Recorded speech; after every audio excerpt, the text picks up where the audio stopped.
I want to give all praise and glory to Yahweh. I want to give all praise and glory to Yahweh, Bahasham, Yahweh Shai, Bahasham Ha Rakat Kwadash. Double honors unto our apostle elders, which rule Great Millstone Well and Shalom, to the hopeful elect of the nation of Israel. May you endure unto the end. Shalom wa abababal.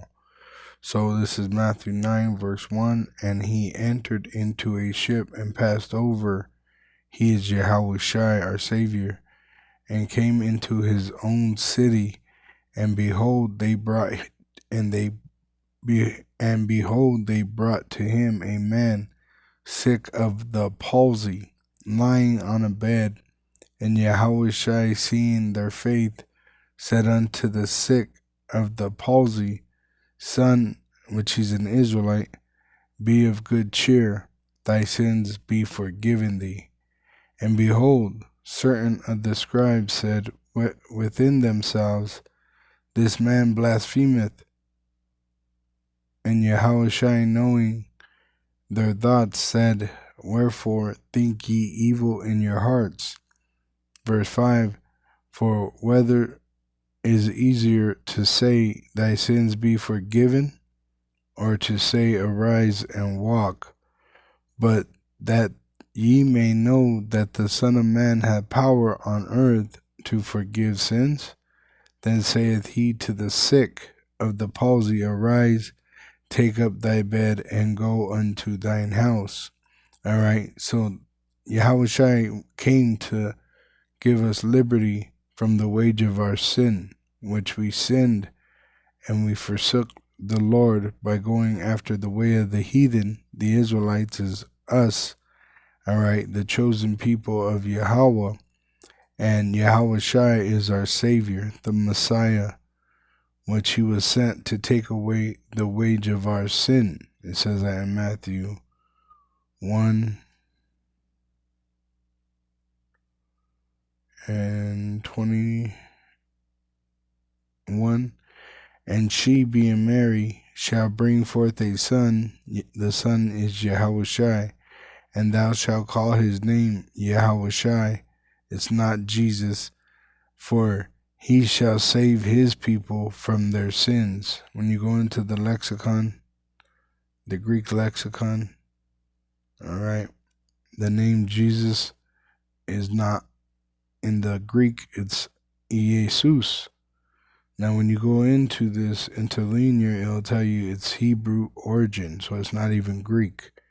Now, when you go down to the Greek lexicon, which was put together in the 1800s, it pretty much gives you the Greek words for the English. And you got Jesus, and here you got the Hebrew name, which is the true name, Yahweh Shai. And when you translate it, it says Joshua would be the better translation. Really, you don't even need to use Joshua. You could use Yahweh Shai, which is transliterated to the English from the Hebrew with no problems. But because they want to deceive you, all right, they give you not the best translation, Joshua, they give you a false name, Jesus, all right, to deceive you. That's their plan, the wicked, the so-called white man, the red devil the Bible speaks of, all right? So let's go back to Matthew 8.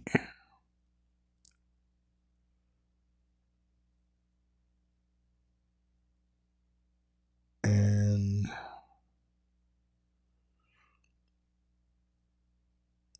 let's see.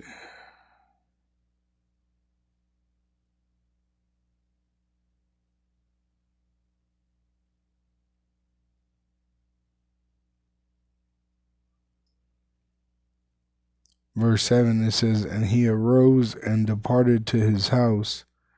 But when the multitudes saw it, they marveled and glorified Yahweh, because they were Israelites, which had given such power unto men, right? Because Yahushua was walking amongst men, all right, which it was prophesied of the Messiah since the beginning, all right? So they knew there was going to be a Messiah, But now let me get the prophecy in Zephaniah 3, okay, which it says here in verse 1, woe to her that is filthy and polluted, to the oppressing city. She obeyed not the voice, she received not correction, she trusted not in Yahweh, she drew not near to Yahweh our power.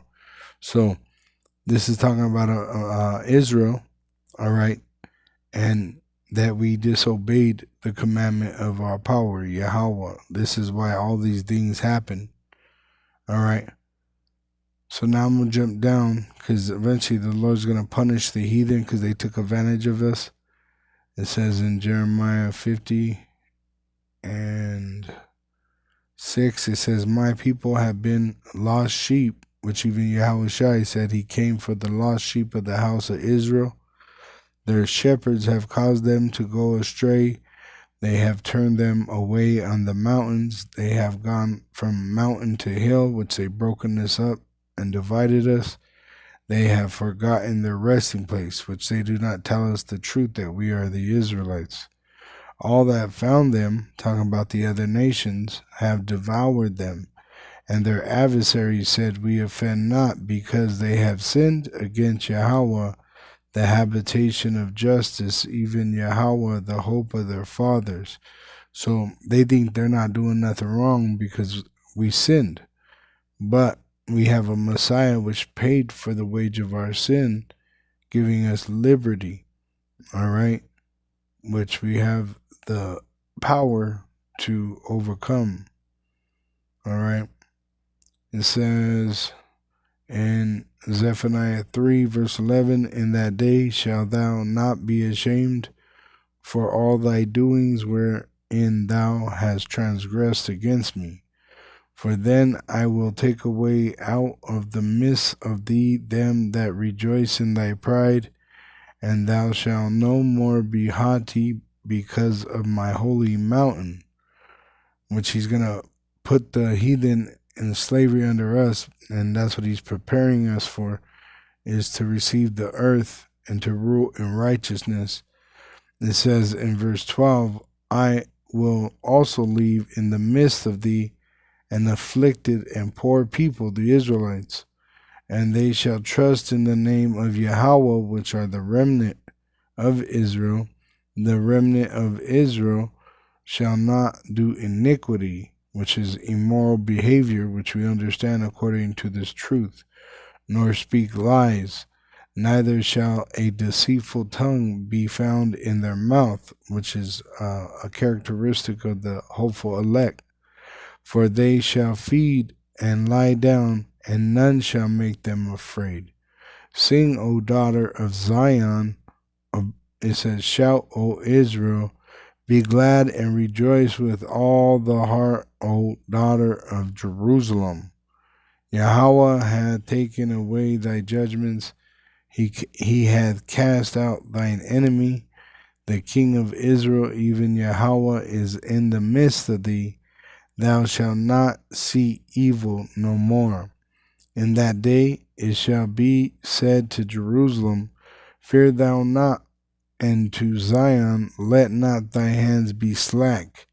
Yahweh thy power, Yahweh thy power, Yahweh thy power in the midst of thee is mighty. He will save. He will rejoice over thee with joy. He will rejoice in his love. He will joy over thee with singing, which this is the new song that we sing.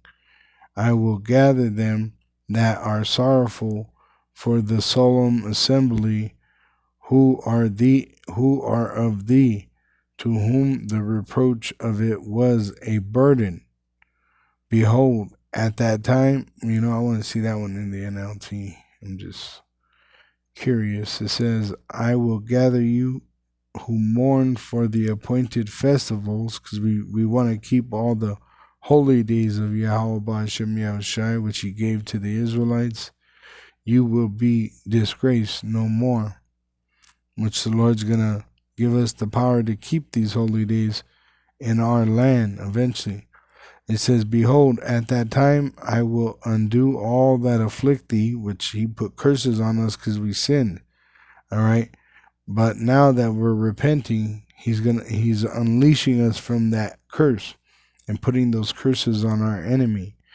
It says, and I will save her that halteth, and gather her that was driven out, and I will get them praise and fame in every land where they have been put to shame, which they're witnessing our salvation through the internet. They're seeing the chariots, they're watching the prophets, they're seeing all the sorrows come upon the land, these plagues, right? And eventually they're going to see us be saved and established in that land, the promised land, to rule over all these heathen. Talking about the Israelites are going to rule next and forever. At that time will I bring you again, put us back into that land, even in the time that I gather you, which he gathers us like a hen gathers his chicks. For I will make you a name and a praise among all people of the earth, when I turn back your captivity before your eyes, saith Yahweh. Saying that's happening right now. This is why we're repenting. All right, Lamentations 4, verse 21. It says, or 22, the punishment of thine iniquity is accomplished, O daughter of Zion. He will no more carry thee away into captivity. So Esau's plot to have everybody microchipped is going to fail because the elect will not be deceived. He will visit thine iniquity, O daughter of Edom. He will visit thy sins, but he's going to put you in slavery under us and the rest of the nations also. All right. Isaiah 14 and 1. It says, for Yahweh will have mercy on Jacob and will yet choose Israel and set them in their own land. And the strangers shall be joined with them, and they shall cleave to the house of Jacob. And the people shall take them and bring them to their place. And the house of Israel shall possess them in the land of Yahweh for servants and handmaids. And they shall take them captives, whose captives they were, and they shall rule over their oppressors. Kala Yabashim Yahushai, Shalom to the elect of the nation of Israel, Wa Abba.